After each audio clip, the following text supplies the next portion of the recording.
Un champion de billard voit son rêve se briser brutalement sur les bords escarpés d'une rivière. En cherchant ses agresseurs, la police met au jour une troublante histoire de passion et de violence, née d'une terrible liaison fatale.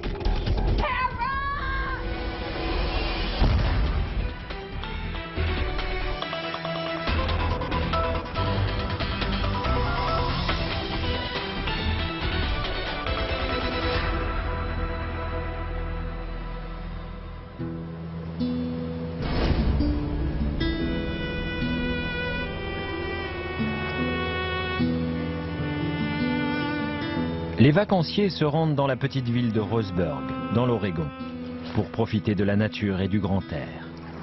Les bords de la rivière Umpqua sont un lieu de promenade particulièrement apprécié pour leur calme et leur beauté.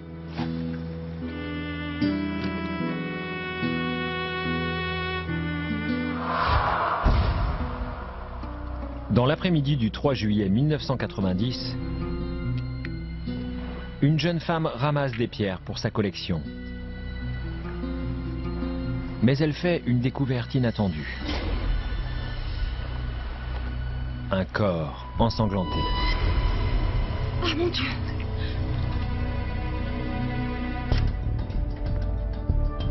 L'inspecteur Jim Burge est appelé sur les lieux.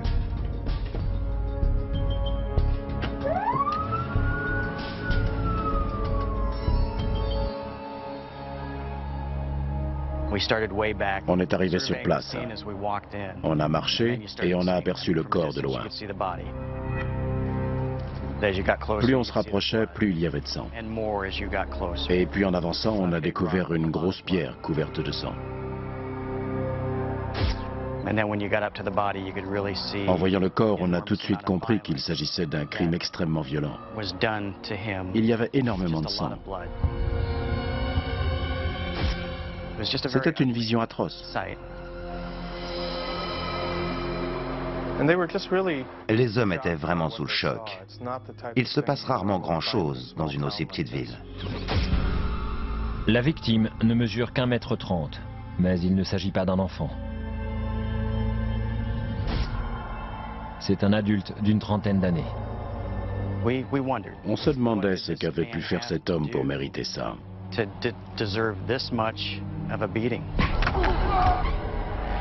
Il n'avait pas pu se défendre. Il n'avait pas pu s'enfuir.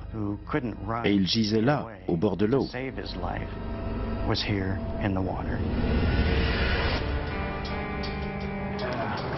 On dirait une traînée de sang. Oui, c'est bien une traînée de sang. On a trouvé une trace de traînée. Les actes de violence avaient dû se dérouler ailleurs, et on avait traîné son corps sur environ 60 mètres. Son pantalon était à côté, avec les poches retournées. Cela indiquait qu'on avait cherché de l'argent ou des objets de valeur. Il n'avait pas de portefeuille sur lui.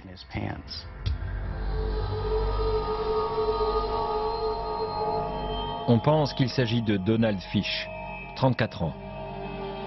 Il a quitté son domicile dans l'État de Washington pour aller rencontrer un photographe.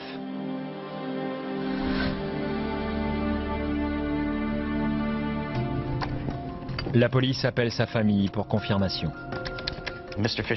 Les parents de M. Fish nous ont fourni une description très détaillée de leur fils. Ils ont notamment parlé d'un grain de beauté qu'il avait sur la nuque. Et c'est cette information qui a permis d'identifier la victime comme étant Donald Fish. Sa sœur, Caroline, apprend la nouvelle le 4 juillet. Je me souviendrai toute ma vie du coup de fil que j'ai reçu ce soir-là.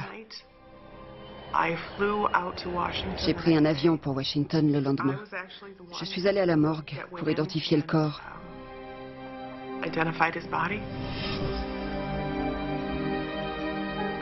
J'étais très en colère. Qui avait pu m'arracher mon frère?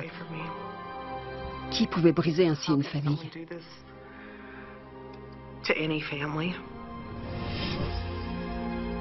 Donald était un exemple de courage pour sa famille et ses amis.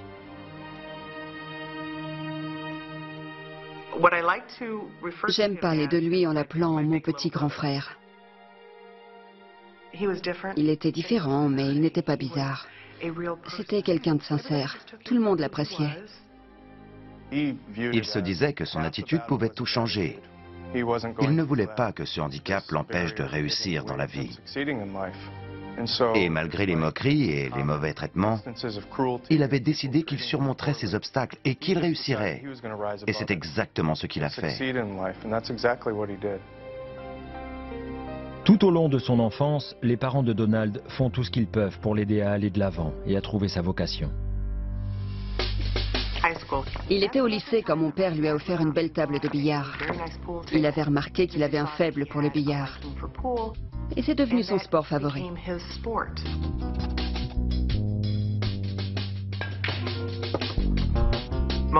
Presque tous les soirs, on l'entendait jouer jusqu'à très tard. Il adorait ça. Il a travaillé dur et il est devenu très bon. Lorsque j'étais enfant, je me souviens de l'avoir regardé très souvent jouer au billard. Il est devenu professionnel et il gagnait très bien sa vie. Je ne me rappelle pas l'avoir vu une seule fois payer un verre dans un bar. On lui offrait toujours quelque chose.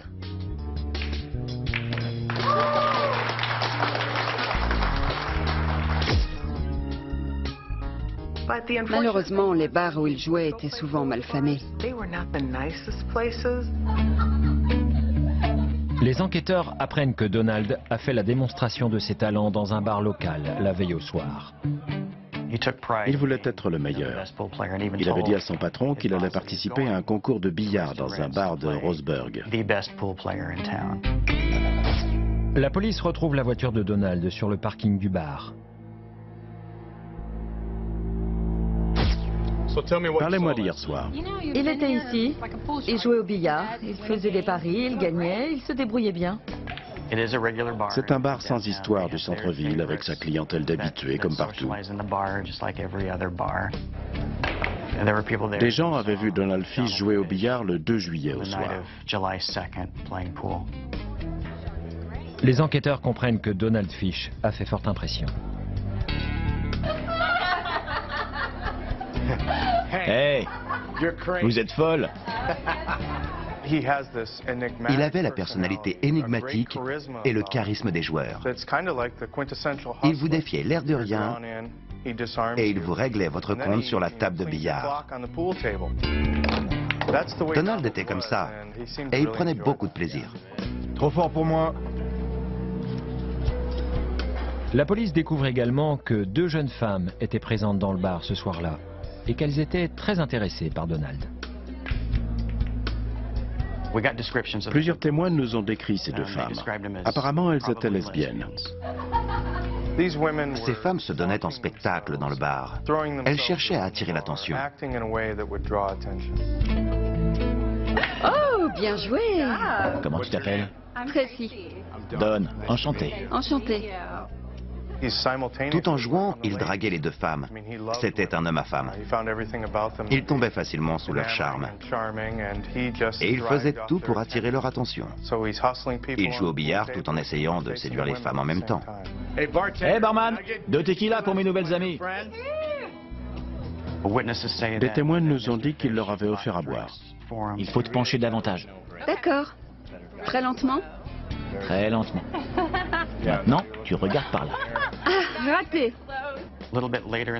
Un peu plus tard dans la soirée, ils sont partis tous les 3 et ils sont allés dans plusieurs autres bars du centre-ville.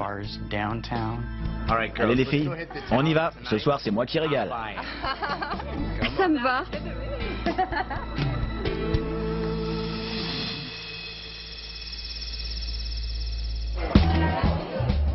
Ouais, j'aime jouer. Tu pourrais nous apprendre? Oui? Ça pourrait être sympa. Oui? Et si on portait un toast?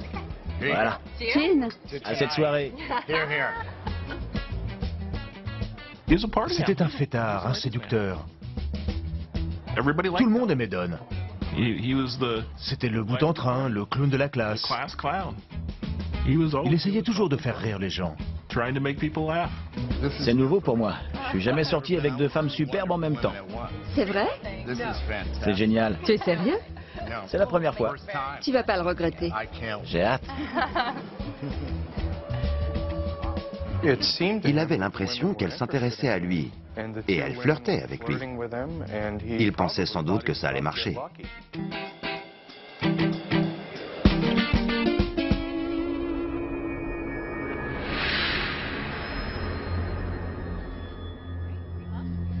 Grâce aux informations d'un habitué du bar, la police va pouvoir retrouver la piste des deux mystérieuses femmes.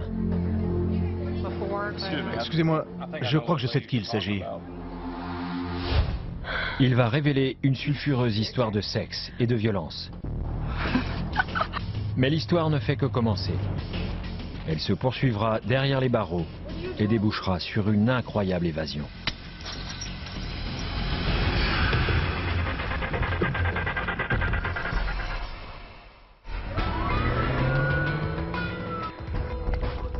Les policiers de Roseburg, dans l'Oregon, enquêtent sur le meurtre de Donald Fish, 34 ans. Ils viennent d'apprendre que quelques heures avant sa mort, il a fait la tournée des bars de la ville, en compagnie de 2 femmes. Ce soir, c'est moi qui régale. Suivez-moi. Ça me va. Un habitué du bar, où le trio s'est rencontré la veille, dit aux enquêteurs qu'il pense connaître les 2 femmes.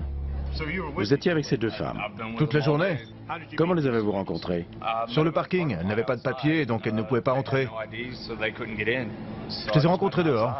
Il leur a proposé d'aller acheter des bières au supermarché et d'aller les boire au bord de la rivière.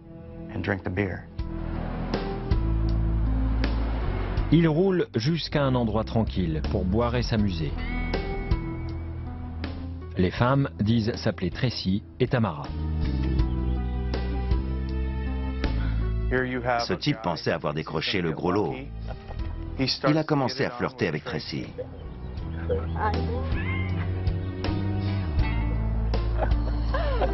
Mais Tamara n'a pas envie de partager sa fiancée. Et Tamara a sorti son couteau.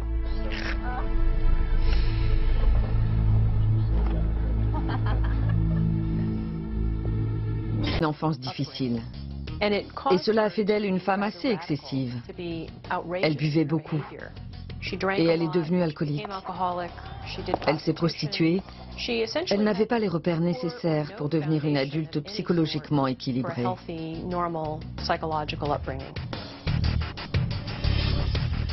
Tracy Poirier a eu des problèmes toute sa vie. Elle est tombée très jeune dans la délinquance. Elle volait régulièrement des voitures.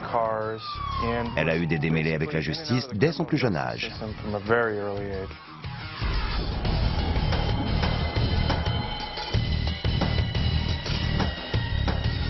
Elle a été incarcérée en Californie pour cambriolage. Et elle a réussi à s'évader.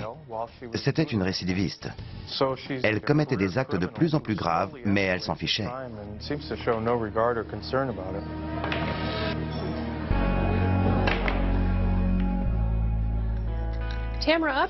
Tamara Upton a grandi dans un milieu très pauvre et a été abusée sexuellement pendant presque toute son enfance. Elle n'a jamais été protégée par aucun adulte. Cela a probablement alimenté son mépris et sa colère à l'égard des hommes.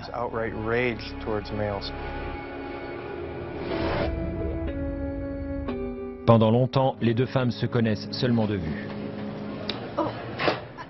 Tamara! Mais leur rencontre fortuite la veille du meurtre de Donald Fish va tout changer. Je sors tout juste de prison. On a plein de trucs à se raconter. Ouais.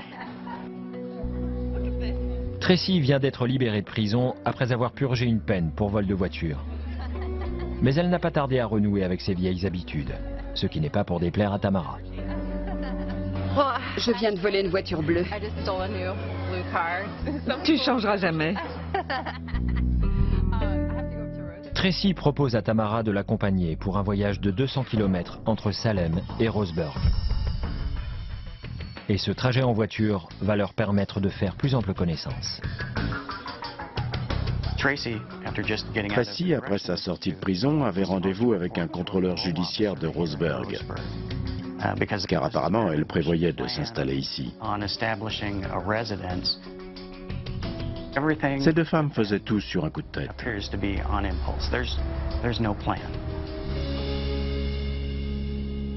C'est au cours de leur deuxième journée en ville qu'elle rencontre le client du bar.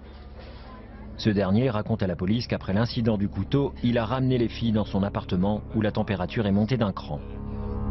Je les ai regardées s'envoyer en l'air.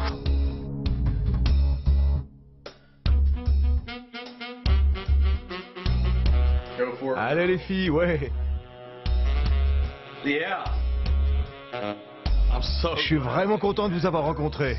Oh la vache, c'est de la folie. Il raconte que Tamara et Tracy Ouais, carrément, allez. ont eu une relation sexuelle devant lui.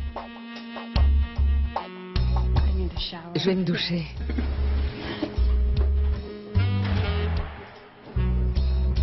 À ton tour. T'es insatiable.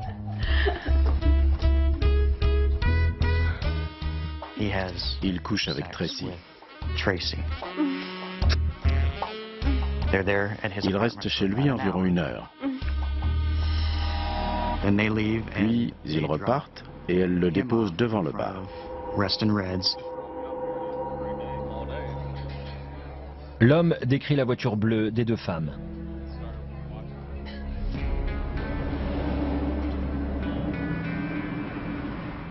Pendant ce temps, les deux suspects de meurtre sont sur le point de faire une autre rencontre inattendue avec un homme. Les mains en évidence. Un policier de la route vérifie la plaque d'immatriculation et découvre que le véhicule est volé. Tracy Poirier et Tamara ont-elles tenté d'amadouer la police ou bien se faire la belle?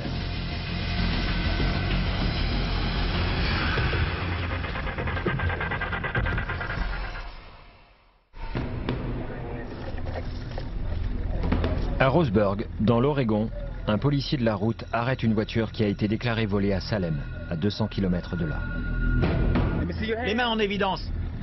Il est loin d'imaginer que les deux femmes à l'intérieur sont soupçonnées du meurtre de Donald Fish, 34 ans. On n'a rien fait. Descendez du véhicule. Descendez. Tournez la tête. Tournez la tête. Les mains dans le dos. Tournez la tête. Les mains en évidence. Descendez de la voiture tout de suite. Descendez. Tournez la tête. Tournez la tête.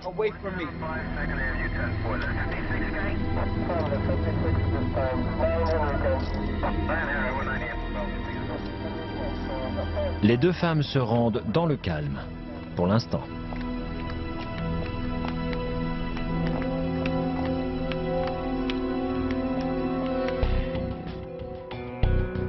Peu de temps après, les policiers de Roseburg diffusent la description de leur voiture fournie par un client du bar qui a acheté des bières aux femmes avant d'avoir une relation sexuelle avec l'une d'entre elles. On a diffusé un appel radio et le conducteur d'une dépanneuse qui avait remorqué la voiture jusqu'à une fourrière nous a appelés. On a envoyé des agents sur place. Et ils ont trouvé une trace de sang sur le pare-choc arrière. C'est à ce moment-là qu'on s'est dit qu'on tenait nos suspects. Et ce n'est pas tout. Les policiers relèvent également une empreinte de main ensanglantée. Les enquêteurs interrogent les deux femmes en prison. Tracy Poirier reconnaît avoir vu Donald Fish dans le bar, le soir de sa disparition, mais rien de plus. Tracy explique qu'une autre femme était présente, une certaine Lisa, et que la dernière fois qu'elles ont vu Donald, il s'apprêtait à aller quelque part avec Lisa. Tamara Upton fournit une version des faits similaire. Mais elle ne tarde pas à montrer des signes de faiblesse. Quand Tamara apprend qu'on cherche l'auteur du meurtre, elle est visiblement troublée. Elle commence à trembler et à sangloter.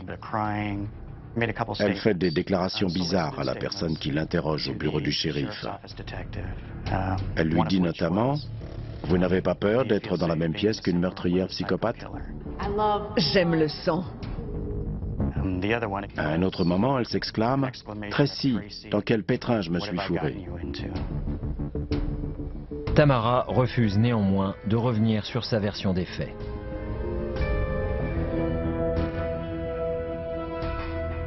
Mais les enquêteurs découvrent qu'elles ont raconté une toute autre histoire à leurs camarades de cellule.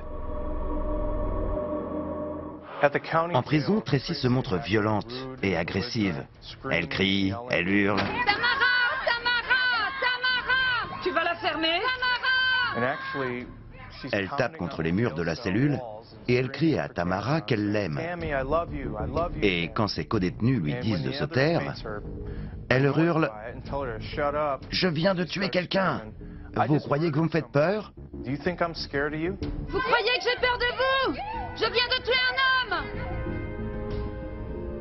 Tracy et Tamara n'hésitent pas à donner des détails sur le meurtre.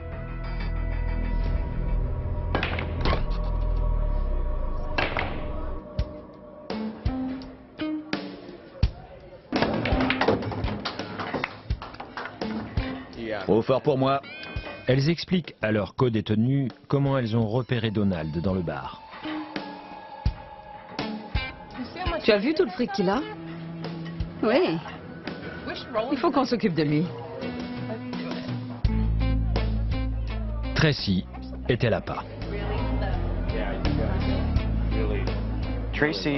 Tracy et Tamara ont donné pas mal de détails à leurs codétenus. Ah, j'ai réussi! Eh bien joué, c'était super. Elles leur ont expliqué qu'elles l'avaient abordé. Eh barman, de tequila pour mes nouvelles amies. Et qu'il leur avait offert à boire. Tequila! Que la fête commence! Il avait beaucoup d'argent sur lui. Elles lui ont fait du charme et comme il aimait bien flirter, il s'est laissé faire. Les deux femmes se sont dit que c'était une proie facile. Elles pensaient qu'elles pourraient facilement le dominer à cause de sa petite taille. Le trio part faire la tournée des bars.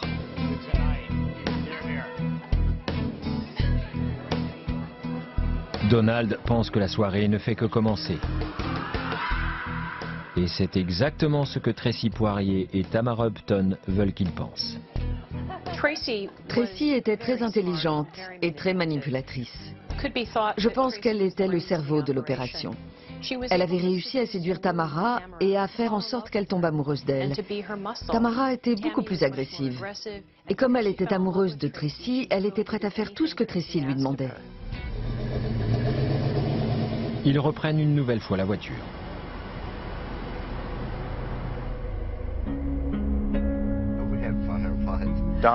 Donald continue de flirter avec Tracy et ils commencent à coucher ensemble. Apparemment, ce n'est pas du goût de Tamara. Elle devient jalouse. Hey! Oh, c'est pas vrai. J'aime le sang. Elle se sert du sang pour choquer sa victime, pour lui faire comprendre que c'est elle qui commande, pour lui faire peur. Maintenant, elle veut qu'il paye pour avoir flirté avec sa petite amie. Elle lui entaille le nez avec son couteau. Ça va pas, non! À ce moment-là, il comprend qu'il est en très fâcheuse posture et que Tamara est incontrôlable. Donald saigne abondamment alors que les deux femmes lui ordonnent de sortir de la voiture. Monte! Non! Monte! Il est complètement sans défense. Oh non!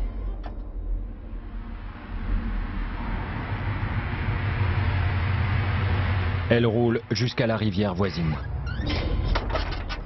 Sors de la voiture!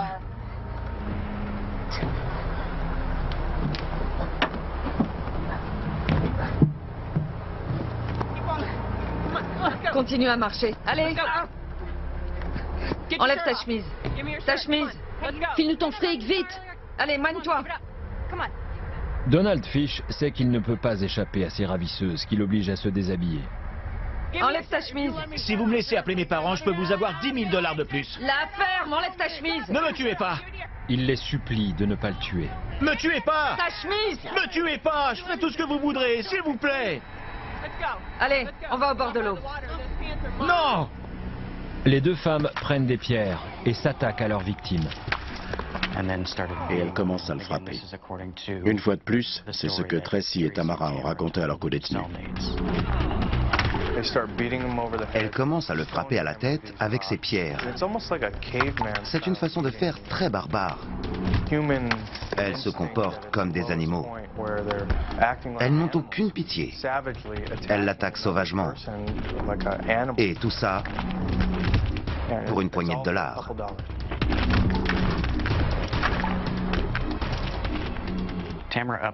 Tamara Upton mène la danse. Et elle le reconnaît. Ensuite, elles prennent une plus grosse pierre et elles lui lancent sur la tête. C'est un coup mortel. C'est une manière particulièrement cruelle et violente d'abattre quelqu'un. Une des co-détenues a dit qu'elles avaient traîné le corps jusqu'à la rivière et que Tamara avait maintenu sa tête sous l'eau pour être sûre qu'il était mort.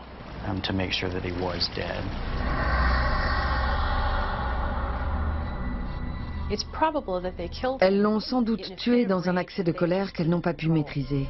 Elles ne voulaient sans doute pas laisser de témoins. Mais si Tamara l'a tué, c'est très probablement pour prouver son amour à Tracy.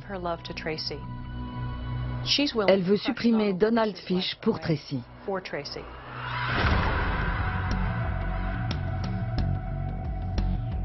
L'amour passionnel de Tamara ne connaît pas de limite.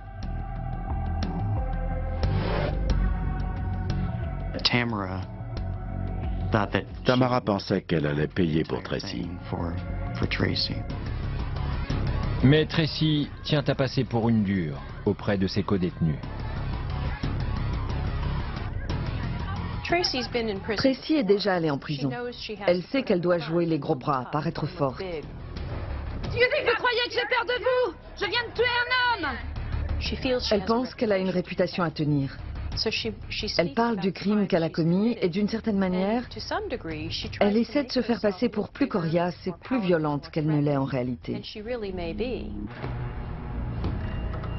Un homme contacte la police pour communiquer des informations qui vont confirmer les propos rapportés par les co-détenus.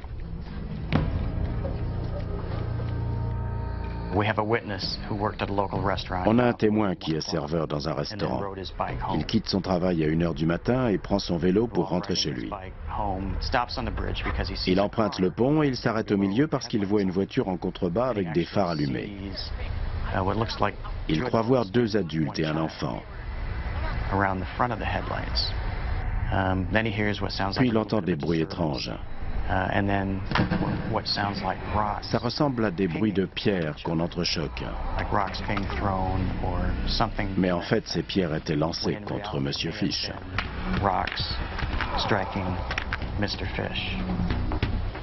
Et puis il les entend dire « Tirons-nous, il y a un type là-haut avec un vélo. »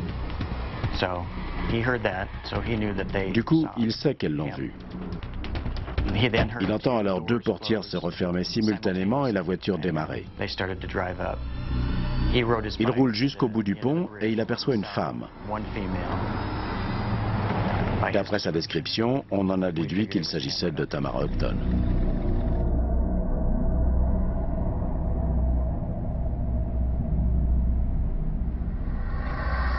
Un autre témoin dit avoir vu une femme correspondant à la description de Tamara Upton faire les 100 pas dans un parking avec une paire de jumelles. Scrutant la zone de la rivière où le corps de Donald Fish a été retrouvé.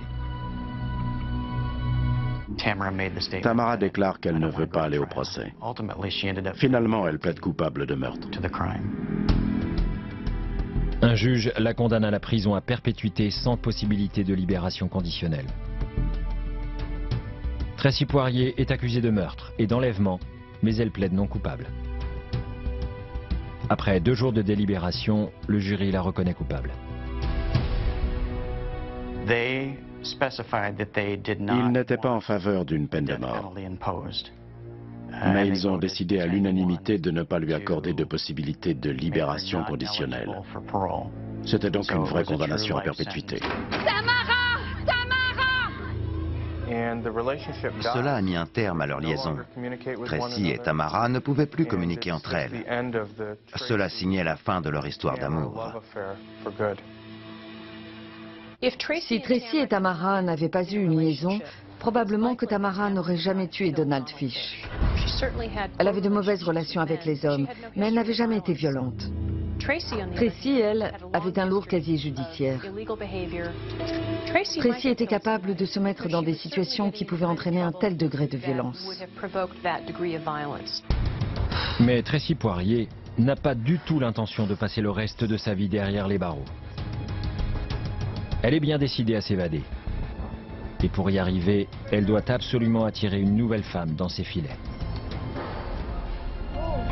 Qu'est-ce que vous faites? Ça va. Tu sais que tu me plais?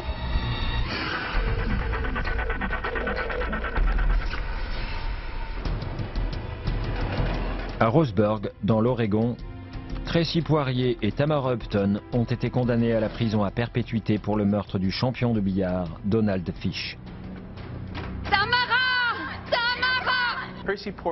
Tracy Poirier avait toujours été une détenue à problème. Tentative d'évasion, contrebande, manque de respect à l'égard des gardiens. Et après le meurtre, son comportement est resté le même.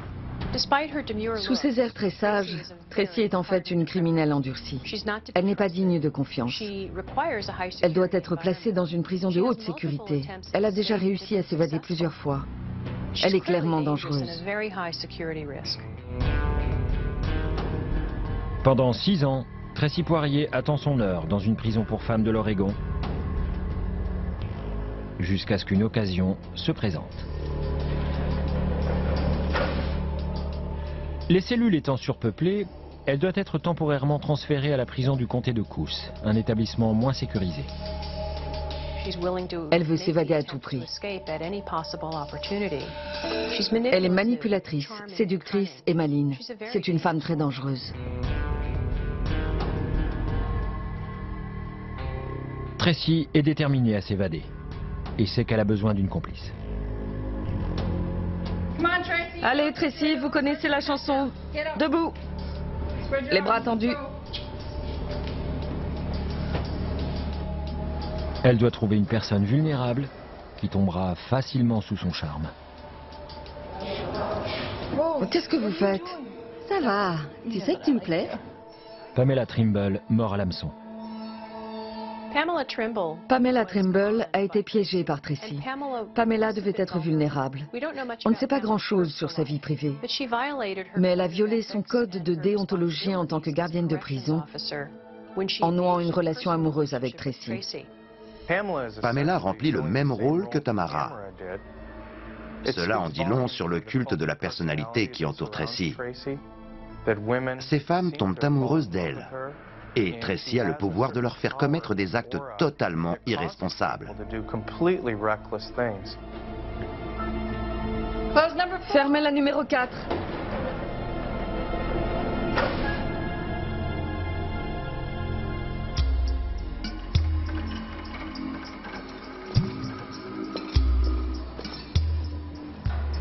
Merci, chérie. Pamela Trimble commence à faire de la contrebande. Mais leur relation clandestine n'est bientôt plus un secret. Quand la direction apprend la nouvelle, Pamela Trimble démissionne. Mais ce n'est pas fini pour autant. Tracy Poirier est envoyée dans une prison en Arizona. Mais quand la direction découvre que Patricia Trimble l'a suivie, elle est de nouveau transférée ailleurs. Tracy Poirier retourne dans l'Oregon, dans une aile de haute sécurité de la prison pour femmes, car la direction craint qu'elle ne tente de s'évader. Tracy est surveillée de près. Seule sa famille est autorisée à lui rendre visite. Elle perd beaucoup de poids et les gardiens ont toujours un œil sur elle. Mais ce ne sera pas suffisant. Tracy a discrètement préparé son évasion. Le 28 août 1998, Pamela Trimble vient chercher sa maîtresse.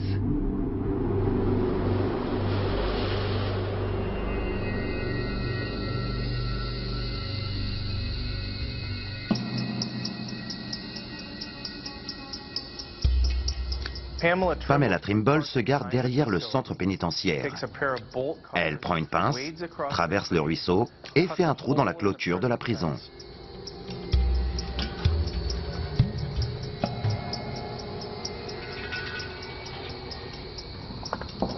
Tracy, vite! Tracy brise une vitre et se faufile à travers une petite ouverture. Sa perte de poids faisait partie de son plan d'évasion. Je savais que tu y arriverais.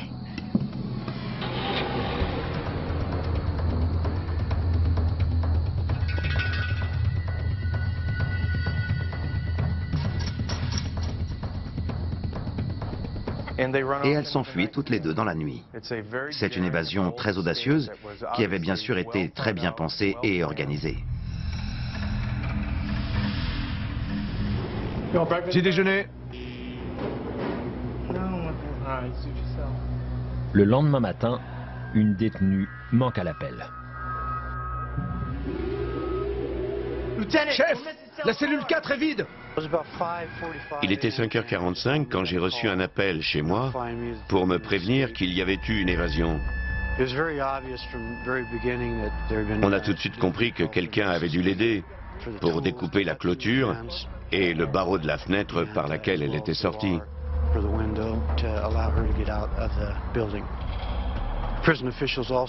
La direction de la prison nous a également appris qu'elle avait une petite amie qui venait lui rendre visite.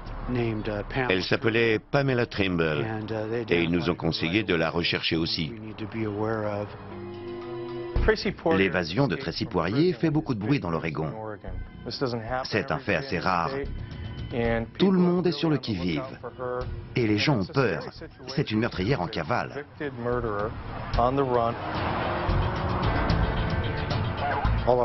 Tout indiquait qu'elles étaient certainement armées et potentiellement dangereuses. On a identifié le véhicule de Pamela Trimble et il s'agissait d'un pick-up. On a envoyé un message à toutes les patrouilles et on a également prévenu les médias. On a diffusé leur signalement dès le premier jour.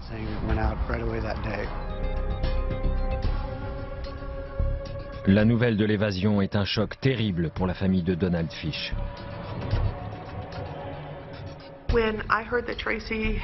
Quand j'ai appris que Tracy avait été aidée par une gardienne de prison et qu'elle était libre, j'étais très en colère. Comment ose-t-elle? Comment peut-elle penser qu'elle mérite d'être libre? Mes parents avaient très peur car leur témoignage et celui d'autres personnes avaient servi à mettre les deux femmes en prison. Ils ont installé un système d'alarme dans leur maison. Ils ne savaient pas à quoi s'attendre. Le lendemain, on a appris qu'au nord d'ici, dans la région de Wilsonville, une banlieue de Portland, le véhicule de Pamela Trimble avait été localisé et abandonné dans un quartier résidentiel. J'étais assez surpris de la rapidité avec laquelle elles avaient abandonné leur pick-up.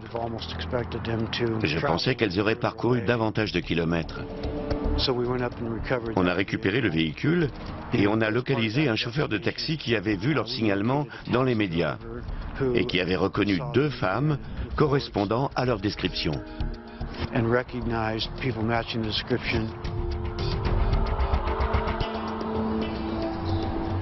Le chauffeur de taxi dit avoir déposé les fugitives à une gare routière de Portland. Il précise également que Pamela Trimble a complètement changé d'apparence. Pamela Trimble était déguisée en homme, mais c'était un déguisement très grossier. Elle portait une grosse moustache épaisse. On voyait tout de suite que c'était faux.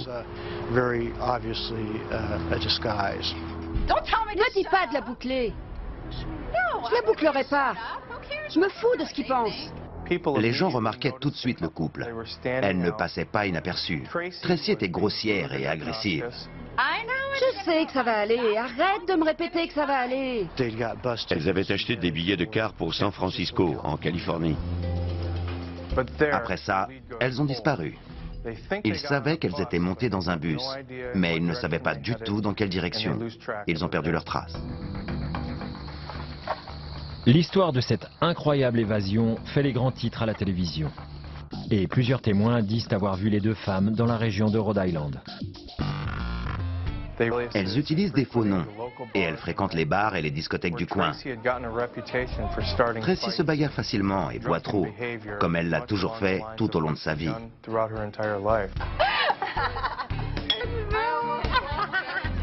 Même chose que d'habitude. Je crois qu'on a besoin d'un verre. Je veux une tequila. Quand Tracy boit, elle devient agressive. Hé, qu'est-ce que tu fais? Tu te prends pour qui? C'est ma copine, fous-lui la paix. On sait que Tracy est alcoolique. Et même si Pamela et elle ont essayé de mener une vie normale à Providence, Tracy ne peut pas s'empêcher de boire. Mais la fête va tourner court. 30 jours après l'évasion de Tracy Poirier, des agents du FBI s'apprêtent à procéder à son arrestation. La fugitive se rendra-t-elle dans le calme? Tracy, les mains, posez ce couteau.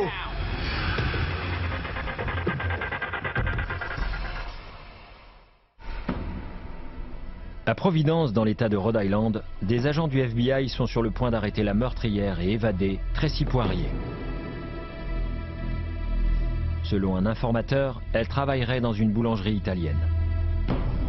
Les autorités pénètrent par une porte de derrière avec leurs armes et font face à Tracy. Tracy, les mains en l'air. Posez le couteau. Posez ce couteau. Tournez-vous. À genoux. Sa vie de fugitive en compagnie de l'ancienne gardienne de prison Pamela Trimble est terminée. Les deux amantes ne se retrouveront jamais. Est-ce que je peux juste te dire au revoir à Pamela? Debout. Les policiers ont volontiers accédé à sa demande, car ils ignoraient où Pamela se trouvait.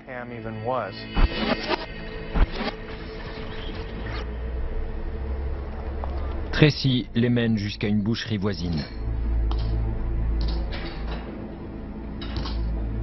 Pamela, posez ça et les mains en l'air. Tournez-vous. Les mains derrière le dos.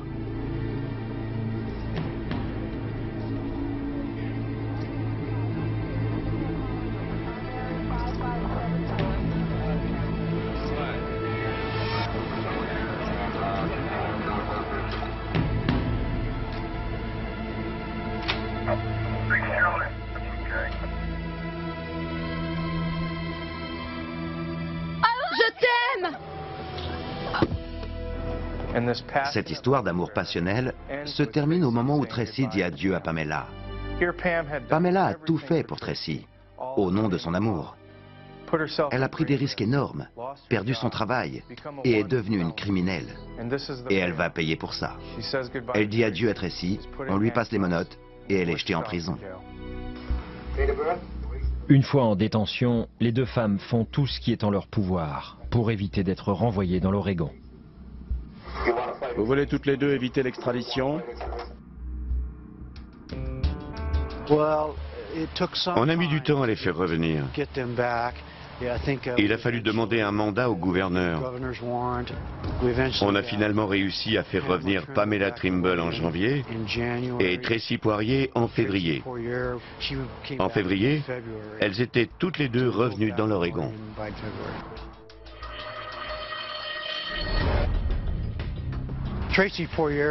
Tracy Poirier était déjà une détenue, puisqu'elle avait été condamnée pour meurtre.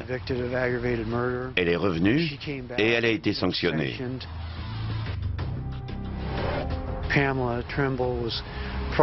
Pamela Trimble a été poursuivie pour un ensemble de crimes, notamment pour contrebande et pour complicité d'évasion. Pamela Trimble plaide coupable et est condamnée à 3 ans d'emprisonnement.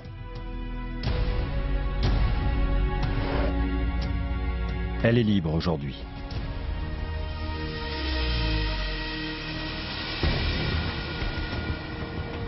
En février 1999, Le conseil de discipline de la prison condamne Tracy Poirier à 6 mois d'isolement et à une amende pour les dégâts matériels causés lors de son évasion.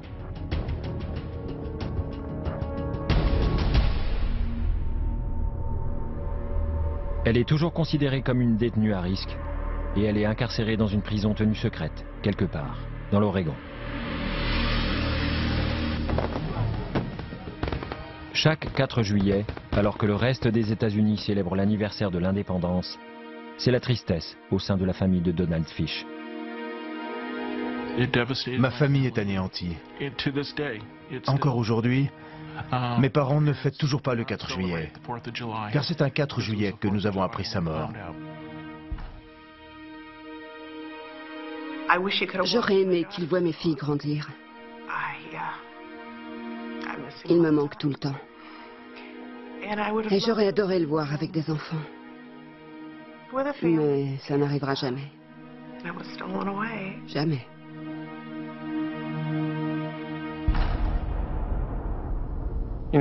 Cette affaire est emblématique de la manière dont les vrais prédateurs s'attaquent aux plus faibles dans nos sociétés. Donald Fish était un individu vulnérable. Il ne pouvait pas se défendre. C'est un meurtre froid et cruel.